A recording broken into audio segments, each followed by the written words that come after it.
Les dernières actualités du Real Madrid à retrouver sur cette chaîne, Real de Madrid. Les amis, si c'est votre première fois de tomber sur cette vidéo, n'hésitez surtout pas de vous y abonner, d'activer la cloche de notification pour ne rien rater de l'actualité autour du plus grand club de tous les temps. N'en déplaise aux détracteurs, vous devez l'admettre, que vous soyez pro ou pas pro du Real Madrid, eh bien oui, la Casablanca, 15 Ligues des Champions. Vous voulez encore que je vous fasse ou bien refasse l'histoire? Non, pas du tout. Je pense que vous préférerez que je puisse vous faire économie de cette histoire-là. Alors, déplacement du Real Madrid et les hommes de Don Carlo Ancelotti au stade Pierre-Mauroy pour cette deuxième journée de la Ligue européenne des champions. Après un match assez poussif et tendu, avec haute tension justement au Civitas Metropolitano, le Real Madrid effectuera ce déplacement avec un certain Kylian Mbappé dans le groupe. Nous allons en parler. Thibaut Courtois exit. On va en parler également. Les arbitres, les informations de ce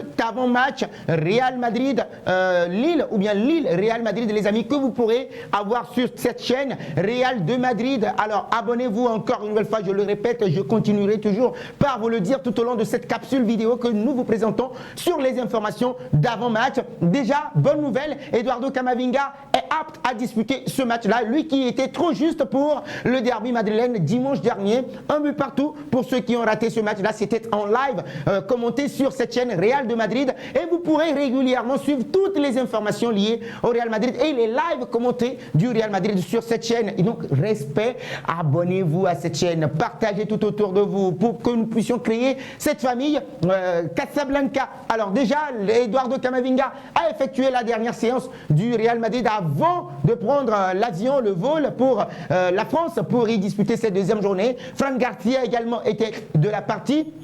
Les joueurs se sont ensuite entraînés sur le terrain en groupe réduit. Ils ont essayé, se sont concentrés sur la possession de balles, le pressing, ainsi que sur plusieurs situations offensives et défensives. L'équipe a ensuite disputé plusieurs matchs à effectifs réduits, justement, où on avait eu Brahim Diaz, David Alaba, Dani Ceballos, tous blessés également, qui reviennent en force de leurs blessures, sans oublier Kylian Mbappé, qui poursuivent également leur travail de récupération. Tandis que Thibaut Courtois, blessé également aux adducteurs lors du derby madrilène, n'a pu effectuer ce déplacement-là ou bien a commencé son programme de rééducation. On n'oubliera pas également que dans ce groupe, et donc on verra la première, encore une fois cette saison, d'Andrei Lunin, le portier international ukrainien, qui aura été magnifique en l'absence d'un certain Thibaut Courtois l'année dernière. Alors les amis, par rapport à cette convocation, on reviendra en long et en large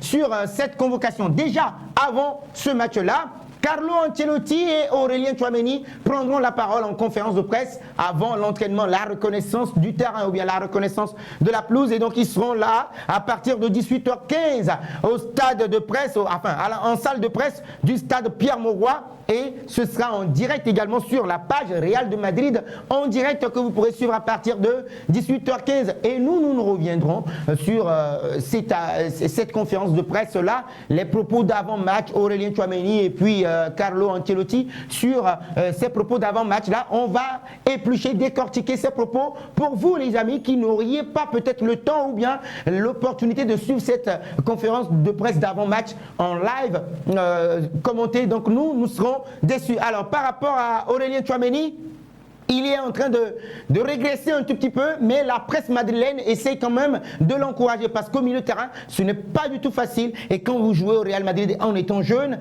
pas du tout facile. Et là maintenant, on lui a confié les clés du milieu de terrain, de la récupération, de l'organisation. Entre-temps, confié à un certain Casemiro. Et là, Aurélien Tchouaméni essaye tant bien que mal de répondre aux attentes. Je ne sais pas pour vous ce que vous pensez des prestations d'Aurélien Tchouaméni depuis pas mal de temps, depuis le début de la saison, pourquoi pas, vous m'en direz un peu plus dans les commentaires. Et donc Carlo Ancelotti et Aurélien Tchouaméni devant la presse, les amis, à partir de 18h15 en live sur la chaîne officielle du Real Madrid TV, où ou bien même, les amis, vous pourrez rester avec nous sur cette chaîne, vous activez la cloche de notification pour ne rien rater absolument. Alors ensuite, l'arbitre de la partie, ce sera la deuxième fois que l'arbitre italien supervisera l'équipe du Real Madrid dans cette compétition. La première fois, c'était face au RB Leipzig où l'équipe s'était imposée 2-0 lors de la saison 2022-2023. Et donc lui, il est très attendu au stade Pierre-Mauroy. C'est un quatuor italien. On reviendra justement sur ce quatuor italien. Alors,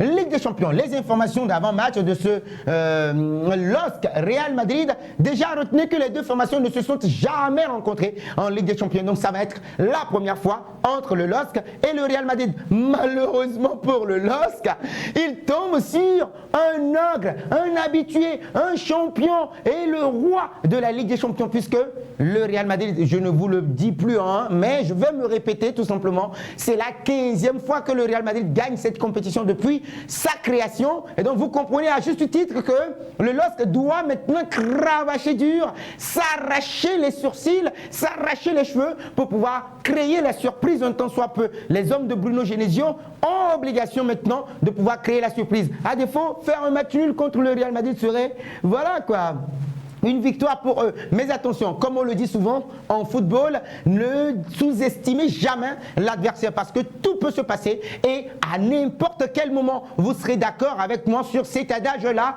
puisque le football nous a toujours et toujours réservé des surprises désagréables quand vous sous-estimez l'adversaire. Bonjour à tous les Barcelonais. Bonjour à tous les Barcelonais. Vous suivez tout simplement mon regard. Alors, par rapport à cet avant-match-là, le LOSC va retrouver un angle de la compétition. Ils ont réussi quand même à s'imposer en championnat 3-0, mais même si c'est un peu suffisant, ça va donner un peu de boost à leur morale pour pouvoir affronter cet ogre-là. Et donc, où et comment suivre ce match? Vous vous posez cette question. Ah oui, les amis, sur cette chaîne.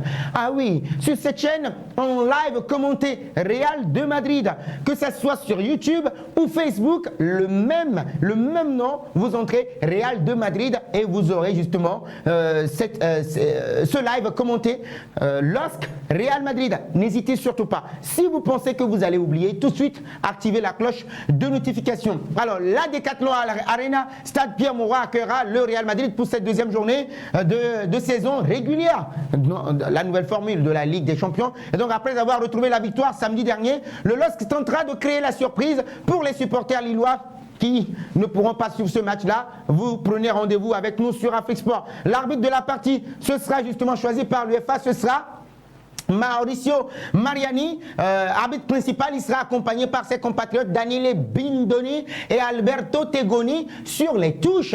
Alors le quatrième arbitre sera Andrea Colombo du côté de la VAR. Daniele Schiffi s'occupera de visionner d'éventuels litiges, accompagné d'Alejandro Di Paolo. Les clubs français ont connu des fortunes diverses avec l'arbitre italien, il faut le rappeler. Et donc ce dernier a croisé le chemin de clubs français à 5 reprises pour une victoire, 2 matchs nuls et 2 défaites. Il a également arbitré l'équipe de France lors des qualifications à l'Euro face aux Pays-Bas. 4-0. L'historique des rencontres récentes entre les deux formations. Alors déjà, je vous l'avais dit d'entrée de jeu, les deux formations ne se sont jamais rencontrées. Et donc, le LOSC verra sur son chemin le Real Madrid pour la première fois de son histoire. Mercredi, retenez la date, mercredi à partir, enfin disons 19h, mais nous, prise antenne, 18h pour l'avant-match. Et peut-être avec des invités pour décortiquer cet avant-match-là. À la mi-temps encore une fois et à la pause après le match, nous allons également décortiquer, faire le débrief de ce match-là. Le Real Madrid qui l'a remporté la saison dernière est le grand favori de cette rencontre-là. Vous le savez tous, 15 fois la saison dernière, n'a plus prouvé, rien n'a prouvé quand même sur cette chaîne. Donc les hommes de Carlo Ancelotti sont invaincus. Voilà l'information phare à retenir également. Depuis quoi 36 matchs que le Real Madrid n'a plus perdu en Ligue des Champions. Leur dernière défaite en match officiel remonte à janvier 2024 en Coupe du Roi face à l'Atlético de Madrid. Rappelez-vous, 4-2 où ils ont été éliminés après prolongation. C'est une montagne qui se dresse quand même sur le chemin du LOSC. Les dernières rencontres du Real Madrid, on a eu la Real Sociedad, rappelez-vous, 2-0 en déplacement le 14 septembre. On a le Real Madrid qui a battu le VfB Stuttgart à domicile au Santiago Bernabéu, 3-1.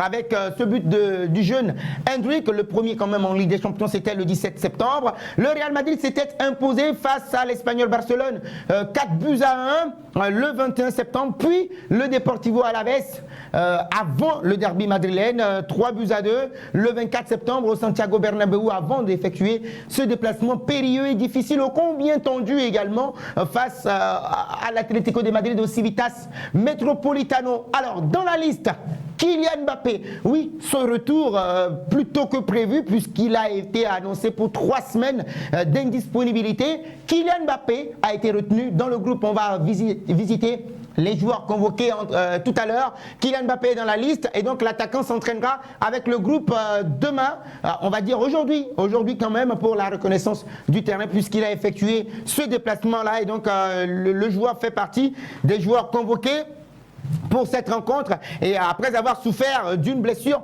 aux ischio-jambiers qui l'a empêché de disputer le derby madrilène, Kylian Mbappé a effectué son déplacement, son retour dans le groupe merengues qui se déplace justement au stade Pierre-Mauroy pour y affronter le LOSC. Alors l'un des matchs les plus bouillants d'Espagne qui a tenu toutes ses promesses, le Civitas Metropolitano allant jusqu'au bout du suspense. Kylian Mbappé l'a manqué malheureusement et donc Carlo Ancelotti pourra compter sur lui mais ne voudra pas du tout forcer. Je ne pense pas que Kylian Mbappé puisse être titulaire dans cette rencontre. Je ne sais pas pour vous mais les amis, pensez-vous que Kylian Mbappé doit être titulaire tout de suite ou bien avait-il manqué dans le derby madrilène les amis? Réaction dans les commentaires. On n'oubliera pas également ici c'est le résumé de ce match chaud bouillant au Civitas Metropolitano. Alors voici les joueurs convoqués. Convocatoria, squad list. Alors déjà il n'y a pas Thibaut Courtois, les 3 gardiens que vous avez là. André Lunin forcément va être le gardien titulaire. Il sera accompagné de Fran González et puis Sergio Mestre de la Castilla. Nous avons les défenseurs au niveau de la défense. Dani Carvajal est là, Eder Militão, Lucas Vázquez, Vallejo est là également, Fran Garcia, Antonio Rudiger, Ferland Mendy et Jacobo, la jeune pépite également au niveau des défenseurs. Pour le milieu de terrain, on a Jude Bellingham, Eduardo Camavinga, Federico Valverde, l'homme à tout faire, celui qui court le plus sur le terrain, Luka Modric, le vétéran, 39 ans, Aurélien Tchouaméni également, sans oublier Arda Güler au milieu de terrain. Alors par rapport à Arda Güler les amis, pensez-vous que le jeune doit bénéficier de plus de temps puisque Carlo Ancelotti lui dit attends un peu, mais jusqu'à quand? Puisqu'on voit de l'autre côté Lamine Yamal performer au fur et à mesure et qui porte même le FC Barcelone, n'est-il pas temps que Don Carlo Ancelotti laisse sa chance au jeune Arda Güler, les amis? Vos réactions, vous les partagez avec moi dans les commentaires. En attaque, Vinicius Junior, Kylian Mbappé, oui on en a parlé, Rodrigo Goes et puis Endrick. Alors vous déjà d'entrée de jeu, composez-moi votre 11 de départ pour ce match-là. Votre 11 de départ pour ce match. C'est vrai, vous allez me dire que c'est le LOSC devant, mais non, vous savez que le Real Madrid ne blague pas avec la Ligue des Champions. Alors, vous me composez votre 11 de départ. Et nous allons terminer avec le calendrier de ce mois d'octobre du Real Madrid. D'abord, ça va débuter demain mercredi, que vous pourrez suivre, je le répète encore et encore, le 2 octobre, demain 2 octobre, sur Afrique Sport, demain mercredi, à partir de 18h30, prenez rendez-vous sur cette chaîne Real de Madrid, à la fois sur Facebook et puis sur YouTube pour suivre ce match entre le LOSC et le Real Madrid. Nous allons commenter, débriefer l'avant-match, les informations d'avant-match au cours du match, le live et puis le débrief à la fin. Le 5 octobre 2024, on aura le Villarreal en déplacement justement pour le compte de la 9e journée. Ce déplacement-là, non, ce sera au Santiago Bernabéu. Et déplacement le 19 octobre 2024 à 19h pour la 10e journée au Celta Vigo. On n'oubliera pas également le Borussia Dortmund pour la Ligue des Champions. Le 22 octobre au Santiago Bernabéu à 19h également pour la saison régulière. Puis, oui les amis, le Classico le 26 octobre 2024, le Classico au Santiago Bernabéu pour le compte de la 11e journée de la Liga espagnole contre le FC Barcelone à 19h. Vous savez, je n'ai plus besoin de trop parler. Vous pouvez le suivre en live commenté. Alors les amis, Lille, Real Madrid, pronostic dans les commentaires. N'oubliez surtout pas de vous abonner, de partager tout autour de vous, de commenter. C'est pour le référencement.